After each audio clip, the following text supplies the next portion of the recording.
অনুরাগী ছোঁয়া ধারাবাহিকের আজকের পর্বে দেখা যায় শ্রেয়ান কিছুতেই দীপার কথা শুনতে চায় না। শ্রেয়ান তার বাবার ভয় দেখাতে থাকে দীপাকে সব সময়। তবে দীপা শ্রেয়ানকে বলে যে শ্রেয়ানকে নিয়েই সে এই বাড়ি থেকে বের হবে, নয়তো শ্রেয়ানকে এখানেই শেষ করে ফেলবে, প্রয়োজনে জেলেও যাবে। বেশ ভয় পেয়ে যায় শ্রেয়ান এবং শ্রেয়ান দীপার কথাই সোনার কাছে ক্ষমা চাইতে রাজিও হয়। ঠিক যখন দীপা শ্রেয়ানকে নিয়ে বের হবে তখনই শ্রেয়ানের বাবা সামনে এসে দাঁড়ায় এবং শ্রেয়ানের বাবা দীপাকে দেখে প্রচন্ড ক্ষেপে যায়। শ্রেয়ানের বাবা দীপাকে হুমকি ধামকি দিয়ে বলতে থাকে যে দীপাকে এখান থেকে সে বের হতে দেবে না।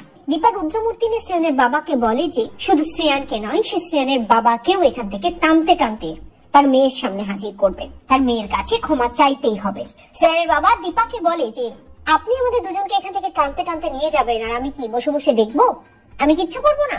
শ্রেয়ান তার বাবাকে বলে পাপা এনার কাছে কিন্তু গান আছে, গুলি করে দেবে। ঠিক তখনই দীপা নিজের বন্দুকটা বের করে এবং শ্রেয়ানের বাবা দিকে তাক করে। শ্রেয়ানের বাবা বেশ ভয় পেয়ে গেলেও কিছুক্ষণ পর বুঝতে পারে এটা একটা নকল গান। তাই শ্রেয়ানের বাবা দীপা আর শ্রেয়ানকে বলে যে আরে এটা তো নকল গান, এটা থেকে ভয় পাওয়ার কি আছে? একটা নকল গান দেখে তুই ভয় পাচ্ছিস বেটা? শ্রেয়ান বুঝতে পারে দীপা এতক্ষণ তাকে নকল গান দেখিয়ে ভয় দেখানোর চেষ্টা করছিল। তবে দীপা শ্রেয়ানের বাবা এবং শ্রেয়ানকে বলে যে এটা নকল গান হতে পারে, কিন্তু এখানে যা হচ্ছে তা কোনোটাই ভুল নয়।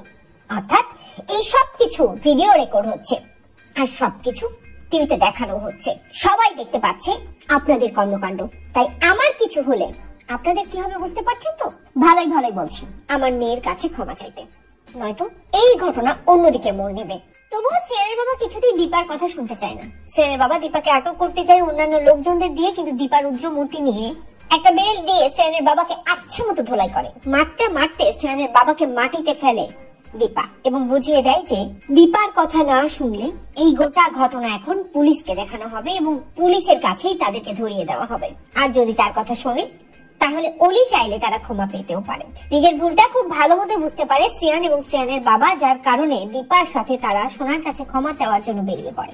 অপরদিকে দেখা যায় সোনার বাড়িতেই থাকে রূপা। সোনা আর রূপা দুজনেই বসে থাকে। তবে রূপা মায়ের কথা ভাবতে থাকে, অন্যদিকে সোনা খুব আপসেট হয়ে ভয় পেতে থাকে, ভাবতে থাকে এই ঘটনার বিচার কি হবে না, এই কালপেটের শাস্তি কি হবে না। রূপা সোনাকে বলে অলি কি হয়েছে তোমার অলি, তুমি এখনো সবকিছু ভাবছো, তুমি মন খারাপ করো না অলি। চারু সোনাকে বলে অলি এসব কিছু ভেবো না, এসব থেকে বেরিয়ে এসো অলি, তোমার ভালোর জন্য বলছি। তখন সোনা বলে যে তার মানে চারু তুমি কি বলতে চাইছো, আমি এসব কিছু ভুলে যাব? ওই ছেলেটির কোনো শাস্তি হবে না?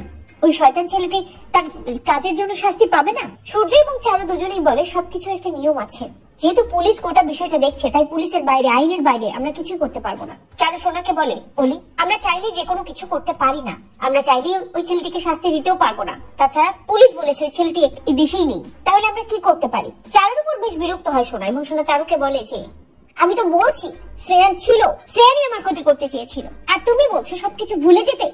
শ্রেয়ান যে আমার এত বড় ক্ষতি করতে চেয়েছিল সেটা ভুলে যেতে আমি কখনোই পারবো না চারু। সূর্য যখন সোনাকে বোঝাতে থাকে সোনা সূর্যের হাতটা নিজের মাথায় রেখে বলে আমাকে কথা দাও বাবা, বলো বাবা ওই শয়তান ছেলেটি শাস্তি পাবে বলো। কিন্তু সূর্য সোনাকে কথা দিতে পারে না। রূপা বেশ খেপে গিয়ে সূর্যকে বলে কি হলো, এখন কেন বলতে পারছেন না, এখন কেন অলিকে কথা দিতে পারছেন না আপনি?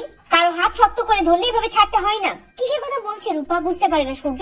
সূর্য রূপাকে বলে জয়ী তুমি কি বলছো সব, আমি কেন আমার সন্তানের হাত ছেড়ে দিতে যাব, আমি তো সবসময় ওর পাশে আছি। ঠিক তখন চারু রূপাকে বলে যে জয়ী তুমি প্লিজ এভাবে বলো না, তুমি আসলে ওলের পাস্ট জানো না তো, এই জন্য হয়তো তুমি এভাবে বলতে পারছো, প্লিজ তুমি এভাবে বলো না। জয়ী চিৎকার করে বলে আমি অলির পাস্ট সব থেকে বেশি জানি। কথাটা শুনে চমকে যায় সূর্য, চমকে যায় শোনা নিজেও, কি বললো এটা জয়ী? তখন কথাটা ঘুরিয়ে নিয়ে জয়ী বলে মানে বলতে চাইছি অলি তো আমার বন্ধু, ও আমার সাথে অনেক কিছু শেয়ার করেছে, আমি তার জন্য ওর পাস্ট অনেক কিছু জানি। তবে কালপিটকে আমাদের শাস্তি দেওয়া উচিত, ধরা উচিত, এভাবে সবকিছু আড়ালে রাখা উচিত নয়। তাই আপনারা প্লিজ অলিকে এভাবে বোঝাবেন না। বারবার শোনা জানতে চায় সূর্যের কাছে বাবা বলো না শাস্তি পাবে কিনা ওই ছেলেটা। ঠিক তখনই দীপা রুদ্রমূর্তিতে হাজির হয় এবং সোনার সামনে এসে দাঁড়িয়ে বলে পাবে, শাস্তি পাবে। এই বলি শ্রেয়ানের বাবা এবং শ্রেয়ানকে টানতে টানতে সোনার পায়ের কাছে নিয়ে এসে ফেলে দীপা। শ্রেয়ান এবং শ্রেয়ানের বাবা দুজনেই হাত জোর করে সোনার কাছে ক্ষমা চাই এবং বলে যে আমাদেরকে ক্ষমা করে দাও, আমরা আর কখনো এরকম ভুল করবো না। শ্রেয়ানের বাবাও কাঁদতে কাঁদতে সোনার কাছে ক্ষমা চাই। অন্যদিকে রূপা ভাবে মা আমি জানতাম মা তুমি ঠিক পারবে, তুমি ঠিক এই কালপিটদের শাস্তি দিতে পারবে, যা কেউ পারেনি তা তুমি পারবে মা, আমার তোমার উপর ভরসা ছিল। অন্যদিকে বিগ বং এ দাঁড়িয়ে টিভিতে সবকিছু দেখতে থাকে সাক্ষ্যর মা। সবাই দীপার খোঁজ করতে থাকে, ইভেন্টের লাস্ট রাউন্ড আছে তার জন্য। সাক্ষ্যর মা সাক্ষ্যকে বলে আচ্ছা এই গোটা ঘটনার পর এই যে মেয়ের মন থেকে কি সব রাগ মুছে যাবে, মাকে কি আপন করে নেবে, মা বলে ডাকবে ঠিক তখনই সাক্ষ্য তার মাকে বলে যে জানি না অলি তার মাকে আপন করে নেবে কিনা, তবে এক মেয়ে তো এজি পেয়ে গেছে। জয়ী যেমন আমাকে বাবা করে নিয়েছে একইভাবে এজিকে মা করে নিয়েছে। সাক্ষ্যর মা তখন সাক্ষ্যকে বলে তুই কি অন্য কিছু ভাবছিস এজিকে নিয়ে?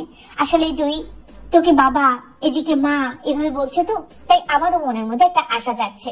কিন্তু সাক্ষ্য তার মাকে স্পষ্ট করে বুঝিয়ে দেয়, মা এজিকে আমার পছন্দ, ভালো লাগে, এ ব্যতীত তুমি অন্য কোনো কিছুই ভাববে না মা। তার কারণ আমি জানি এই যে জীবনের সবটুকু জায়গা জুড়ে ডক্টর সূর্য সেনগুপ্ত আছে, অন্যদিকে ডক্টর সূর্য সেনগুপ্ত এজিকে প্রচন্ড ভালোবাসে, তাদের মিল হবে।